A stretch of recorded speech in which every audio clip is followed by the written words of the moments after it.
Well, seeing as it's -10 and there's like a foot of snow on the ground, let's drag this block outside and power wash it.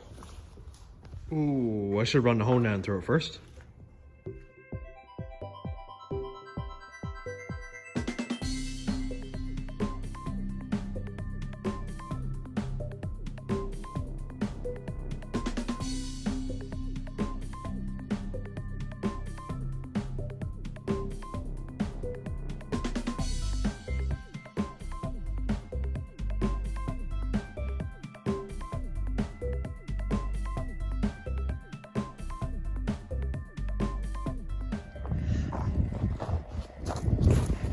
It's so cold out.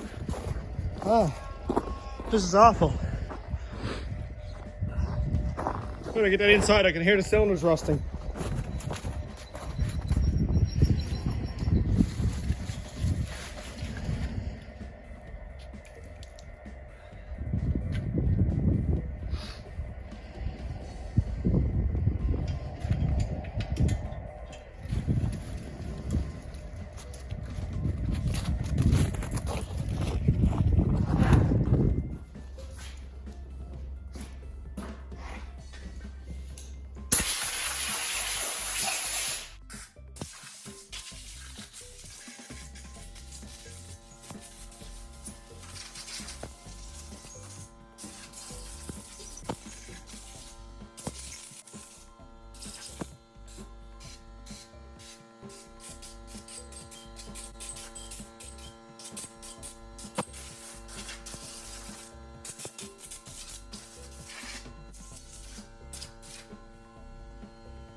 There we go.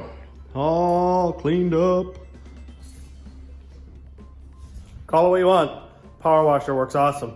I'm gonna put a couple fans on it in opposite directions, this way and that way up through the cylinders. A couple pretty high power fans. And then I'll come back in an hour or so, flip the engine over and put the fan up through these bearing journals here. Make sure there's no water left inside the engine. There is a little bit. I blew out what I could, but the fans will get the rest. And the heat's on here, so it'll be nice and dry. And then tomorrow I'll come back again and blow out each journal separately, or each oil gallery. Make sure there's nothing in there.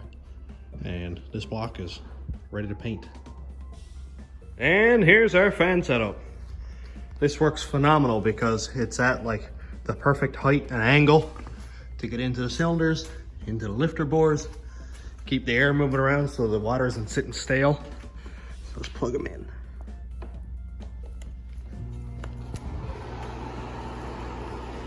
Pretty high power fans, so let's turn them up on max. Turn that all the way up. And there we go. I'll wipe everything up with a rag now that I can get at. Everything else I'll get with the blowgun. I'll come back in an hour or so, like I said, and rotate the engine upside down, put the fans right through here. It's already starting to dry up really nice. All flipped over, and we can see that it's dry. Looks good. I wiped out the cylinders, I wiped out and under the cam bore, and I'll just kind of wipe off this a little bit here, but it's in under now. Lots of air coming up through the cylinders, up through here is good. So we got lots of air moving. I'll come back, make sure there's no water left in the jackets, which, well, I guess the water jacket's not a big deal, but I'll blow out in through our oil ports here and in through the lifter oil ports there, stuff like that. Just make sure we don't run into any trouble. I don't want any oil or any water where it isn't supposed to be. Then I'll come up with a set of plugs for these. I did a video on this before where I did the DOD delete. So I did it with bolts and countersunk them. I think I might see if I can find some frost plug style ones this time. Apparently they're really nice. You just push them in and stake them so they don't come out. And I'm gonna get this painted this week because it's pretty much ready to go back together. And I'd like to paint it while it's nice and clean and dry, no grease. And then I can stab the crank and the cam in it. And we have a rotating assembly.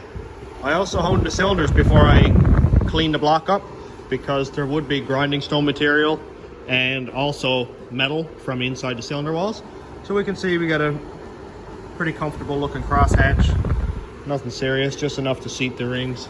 I'm not even going with new rings. Mainly I just wanted to make sure there was no scratches in the cylinders, which they look fine. This block is immaculate. I think it's gonna be nice and strong. You wanna know why I love this stuff? That's why. It's just like shaving cream. So that's that. That's how you clean an engine in Canada when it's cold and snowy. It is what it is. You gotta get it done. So in the next video, I'll see if I can finish up this DOD delete. Get the rings gapped, pistons put back together, all cleaned. I'm gonna soak them in some solution tonight, just something to get the old gun wash and crud and stuff off. So, we'll see you next time. Thanks for watching, everybody. Have a good night.